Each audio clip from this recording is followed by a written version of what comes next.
tous et bienvenue sur ma chaîne de tribulation littéraire. Aujourd'hui mes petits loups, vous l'avez vu dans le titre, j'ai décidé enfin de vous faire le bilan de mes lectures du mois de mai. Et comme il y en a eu énormément, j'ai décidé de le faire en deux parties. Aujourd'hui je vais vous parler des romans que j'ai lus pendant ce mois qui vient de se passer. Et la semaine prochaine vous aurez mes avis sur les lectures graphiques car il y en a eu énormément. Pour vous faire un petit bilan de mon mois de mai, j'ai quand même lu j'ai fait 18 lectures, ce qui est énorme. Je crois que c'est le mois le plus chargé niveau lecture depuis le début de l'année. Mais j'ai terminé le mois de mai sur 2 lectures en cours dont je vous parlerai en fin de vidéo. Et la première lecture de ce mois de mai, vous vous en doutez si vous avez vu mon bilan du mois d'avril, parce que c'était ma lecture en cours à ce moment-là, il s'agit de Hôtel Castellana de Ruta Sepetys, publié chez Gallimard Jeunesse. Dans cette histoire, nous allons suivre plusieurs personnages et notamment Anna qui travaille à l'hôtel Castellana qui est un hôtel pour les Américains et les étrangers, mais principalement les Américains, dans l'Espagne de Franco. On est donc à Madrid dans une atmosphère un petit peu particulière puisqu'on est quand même sous une dictature et Anna va un petit peu se dépatouiller entre sa vie vraiment pas évidente d'habitante espagnole sous les ordres de Franco et cette vie rêvée qu'elle voit dans l'hôtel dans lequel elle travaille. Elle va croiser la route de Daniel, un jeune américain qui est venu avec ses parents et qui fait de la photographie, qui est une activité qui peut être appréciée dans une dictature tout autant que dangereuse, très clairement. Et on va aussi avoir toute une galaxie de personnages autour de ces deux-là. Cette histoire, autant vous le dire tout de suite, ça a été un énorme coup de cœur. Ruta Sepetys a vraiment le don de choisir ses sujets puisqu'elle choisit toujours des thématiques historiques qui sont peu connues, peu enseignées. Moi honnêtement l'Espagne de Franco, j'en ai entendu parler en cours d'histoire mais on ne s'est jamais attardé dessus puisque notamment elle a lieu un peu pendant la Seconde Guerre mondiale, puis elle a principalement lieu pendant la reconstruction d'après-guerre et la guerre froide, donc du coup forcément c'est une thématique qu'on aborde moins.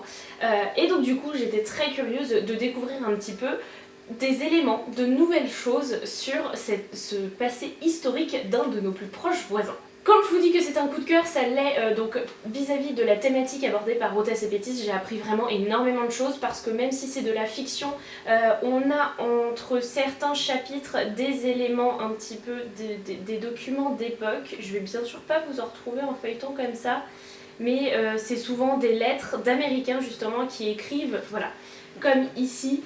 Ici c'est un extrait d'entrevue par le vice-consul des États-Unis et donc ça va nous replacer un petit peu dans toute l'histoire avec un grand H. Mais ce que j'ai aussi énormément aimé, c'est la fiction derrière. Anna, je l'ai trouvée absolument géniale, c'est vraiment une héroïne qui est tiraillée entre une vie qu'elle voudrait, la vie rêvée vers laquelle elle veut tendre, mais en même temps c'est totalement impossible pour elle dans une Espagne aussi fermée au monde, même si bon, il y a des Américains qui vont et viennent. C'est vraiment, elle se retrouve un peu dans cet entre-deux et j'ai trouvé ça fascinant de mettre l'Amérique tellement libérée face à cette Espagne de Franco renfermée. C'était absolument fascinant et avoir ce personnage et celui aussi de Daniel entre les deux, c'était absolument génial. J'ai également énormément apprécié leurs caractères respectifs, que ce soit Anna ou Daniel. J'ai trouvé que leur réaction était tout à fait réaliste, je les comprenais, je m'identifiais pas forcément à eux parce que ils ont des histoires qui sont trop éloignées de la mienne, mais je croyais vraiment en eux et en fait je trouve que le tour de maître de Ruta Sepetys, c'est de réussir à nous faire croire en ces personnages à tel point que quand on a envie de faire des recherches sur ce phénomène historique qu'elle a décrit à travers la fiction, eh bien on a envie de retrouver les noms de nos personnages, que ce soit Anna, toute sa famille ou Daniel. Vraiment j'avais envie de taper leurs noms sur internet et de retrouver leur histoire, mais malheureusement il s'agit bien de fiction et je trouve que vraiment c'est un tour de maître de sa part, je trouve ça absolument génial et je ne peux que vous recommander la lecture de ce livre parce qu'il est touchant, il est poignant jusqu'au dernier moment, vous allez avoir la boule au ventre de savoir ce qui va arriver. C'est beau, c'est fort, c'est aussi absolument terrible parce que la dictature ce n'est pas quelque chose de merveilleux. Vraiment c'est un roman bourré d'émotions que je vais garder très longtemps dans ma bibliothèque et que je vais recommander à tour de bras.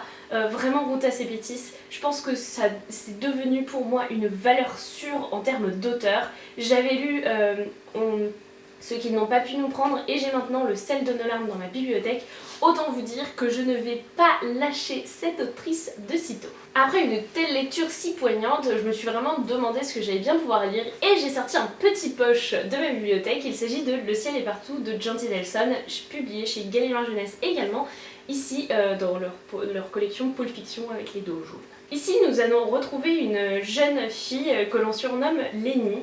Elle vient de perdre sa grande sœur qui est décédée tout à fait brutalement en pleine répétition, il me semble, de théâtre. Bref, elle l'a perdue et depuis, Lenny a perdu un peu, pas sa raison de vivre, mais tout est bousculé dans sa vie et on peut la comprendre. Mais malgré tout ça, Lenny va tomber amoureuse et là, on se retrouve dans une situation un petit peu bizarre où on pleure quelqu'un de très cher et à la fois on a quelque chose qui éclot dans son cœur et Lenny va être un petit peu tiraillée entre les deux. Je ne veux pas vous en dire plus parce que vous allez être spoilés d'une manière ou d'une autre. Mais sachez que ce roman m'a fait ressentir 1000 émotions. J'avais envie de pleurer, j'avais envie de hurler. Cette fois, je me suis énormément identifiée à Lenny parce que même si je n'ai pas de grande sœur, parce que c'est moi la plus grande, j'ai une relation hyper fusionnelle avec ma petite sœur. Et il y avait des moments où vraiment c'était tellement réaliste que je me mettais à la place de Lenny et en fait je ne pouvais pas ressentir une chose pareille. Je comprenais qu'elle puisse ne plus pouvoir respirer à certains moments, qu'elle ait l'impression que la vie était devenue un énorme trou noir. J'ai complètement pris conscience de tout ça et j'ai ressenti toutes ces émotions d'une manière hyper forte et ça a été à la fois très beau mais aussi très très très dur. Il y avait des moments où j'avais même du mal à lire les lignes parce que je me disais si c'était moi, je ne m'en remettrais jamais. Et du coup vraiment il y a eu un lien très très fort qui s'est tissé entre Lenny et moi.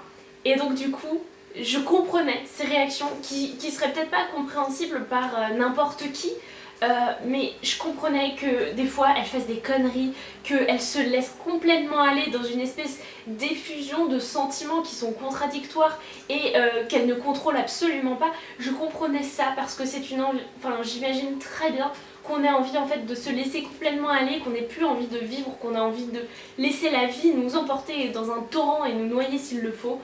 Je comprenais complètement tout ça et ça a été une explosion. J'en ai eu les larmes aux yeux à la fin. Vous pourriez demander à mon amoureux, mais genre je n'ai pas arrêté dans les 100 dernières pages de dire je ne vais jamais m'en remettre, je ne vais jamais m'en remettre, je ne vais jamais m'en remettre. Je crois que c'est les premiers mots que j'ai écrits à Audrey du Souffle des mots puisque c'est elle qui en a énormément parlé et qui m'a fait découvrir Jandy Nelson. Et vraiment, encore aujourd'hui, je pense que je ne me remettrai jamais de ce roman, de ce qu'il m'a fait ressentir. J'ai trouvé ça beau, j'ai trouvé ça fort, mais tellement incroyable. Jandy Nelson, elle a une plume hyper particulière qui plaira peut-être pas à tout le monde, mais qui est hyper originale dans un univers aujourd'hui young adult que je trouve parfois un petit peu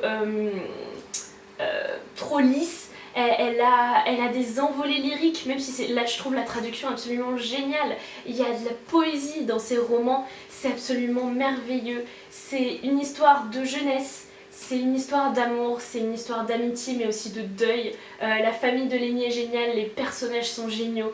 Je ne peux que vous recommander la lecture de ce roman, mais préparez-vous, vous allez être détruits en petits morceaux. Encore aujourd'hui, je recolle ce qui reste et que je trouve traîner un petit peu de n'importe où. Ça a été un coup de cœur intersidéral et à l'heure actuelle, je le mets au niveau de mes meilleures lectures de tous les temps. Il va même concurrencer les meilleurs livres que j'ai jamais lus, qui sont Harry Potter, À la croisée des mondes ou encore La passe miroir, alors que c'est du contemporain, donc rien à voir. Vraiment, ce roman, c'est une pépite et je pense que je le relirai dans ma vie et je le conseillerais à tour de bras. Lisez Le ciel est partout. Après ces deux magnifiques lectures, forcément il y a eu un moment de flottement et malheureusement c'est Scorpion Rules d'Elinbo, publié chez Lumen, qui en a fait les frais. En fait quand je suis revenue chez moi, j'avais terminé Le ciel est partout, j'étais en miettes et quand j'ai regardé ma bibliothèque, je me suis rendu compte que certains livres avaient souffert voilà, de la lumière, et notamment Scorpion Rose, et je me suis dit que ça faisait tellement longtemps qu'il était dans ma bibliothèque qu'il était temps d'arrêter de le faire souffrir, et donc je l'ai sorti. Ici on va être dans une dystopie où le monde a connu beaucoup de guerres, notamment mondiales et très destructrices, et dans laquelle une intelligence artificielle a pris le pouvoir. Elle s'appelle Thalys et elle a mis une règle en place, c'est que chaque dirigeant de la Terre devra lui donner son premier enfant, son héritier en fait, que Thalys, l'intelligence artificielle, va garder jusqu'à ses 18 ans, mais si une guerre est déclarée entre deux pays, les deux, je dis bien les deux, pas seulement celui qui a déclaré la guerre, mais celui aussi qui en est victime, les deux héritiers mourront. C'est quand même un petit peu spécial et c'est quand même assez angoissant comme thématique, et nous allons suivre ici Greta qui n'est pas très loin d'avoir 18 ans, mais malheureusement sa nation n'est pas totalement en paix, disons-le. Honnêtement, je vais pas m'étendre sur ce livre comme j'ai pu le faire pour les autres, parce que ça n'a pas été une déception parce que j'en attendais pas énormément, mais je me suis pas énormément attachée au personnage. J'ai trouvé la première partie un petit peu longue, même si la suite rattrape un petit peu tout ça. J'ai trouvé ça sympa à lire, honnêtement. Les thématiques abordées sont intéressantes, notamment celle autour de l'intelligence artificielle, la manière dont on la pense, la manière dont on la fait, etc. J'ai trouvé ça passionnant. C'était un petit peu trop violent pour moi à certains moments, plus ça va, plus je suis une chochotte, donc voilà, c'est un petit peu difficile certains passages à lire, trigger warning, mais c'est pas un roman qui m'a retourné. Honnêtement, j'ai pas eu d'étincelle qui a fait me dire ouais carrément c'est trop bien, je veux continuer. Oui, il y a eu quelques pages qui sont tournées assez rapidement parce qu'il y avait de l'action à ce moment-là, mais voilà, je l'ai pas trouvé génialissime. Donc c'est quand même une lecture que je peux recommander si la thématique vous intéresse, parce que c'est bien fait, c'est bien écrit, il y a de bons personnages. J'ai pas toujours compris leur réaction, leur manière de penser, donc c'est peut-être un petit peu ce qui m'a freinée. En tout cas, j'ai trouvé ça intéressant, mais très clairement, il ne restera pas dans les annales de mon côté. Et puis je pense que je vais rapidement le déposer dans une boîte à livres. Voilà mes petits loups, c'est tout pour les lectures que j'ai terminées au mois de mai. Mais au mois de mai, j'ai également commencé 2 romans. Le premier, il s'agit de For Dead Queens de Astrid Scholte, publié chez Casterman. Malheureusement, au début de ma lecture, donc c'était encore au mois de mai, j'ai dû m'arrêter au bout de à peine 100 pages parce que très clairement, c'est pas que ça ressemblait à Scorpion Rose, mais on était dans un univers que j'avais pas envie de lire en fait à ce moment-là, donc j'ai dû faire une pause dans ma lecture, ça a été un petit peu difficile. Et donc du coup, j'ai lu Ce qui nous lie de Samantha Bailly. Je vous mets l'image ici parce qu'il est tout en haut de ma bibliothèque et j'arrive pas à le récupérer. Bref, ça a été une lecture qui m'a permis de me remettre le pied à l'étrier. Je vous en parlerai plus dans un prochain update lecture. Mais voilà, mon mois de mai c'est un petit peu terminé en espèce de bouillabaisse parce que Scorpion Rose m'avait un petit peu mis dans une panne de lecture. Donc du coup c'était difficile de passer à autre chose pour moi. J'ai testé un truc, j'ai dû faire une pause, j'ai dû me mettre à autre chose. Bref, ça a été un petit peu compliqué. Mais promis, je m'en suis remise, mais ça vous le saurez dans l'update lecture du mois de juin, donc le mois prochain. Sur ce les petits loups, je pense que j'ai tout dit, j'espère que ma vidéo vous aura plu. N'hésitez surtout pas à me dire si vous avez lu certains de ces livres ou si je vous ai donné envie de les lire, notamment les 2 premiers qui sont d'énormes coups de cœur. Je serais très contente de pouvoir discuter de tout ça avec vous. La semaine prochaine, on se retrouve pour l'update lecture énorme des 15 lectures graphiques que j'ai pu faire au cours du mois de mai. D'ici là, je vous souhaite d'excellentes lectures. Salut les petits loups!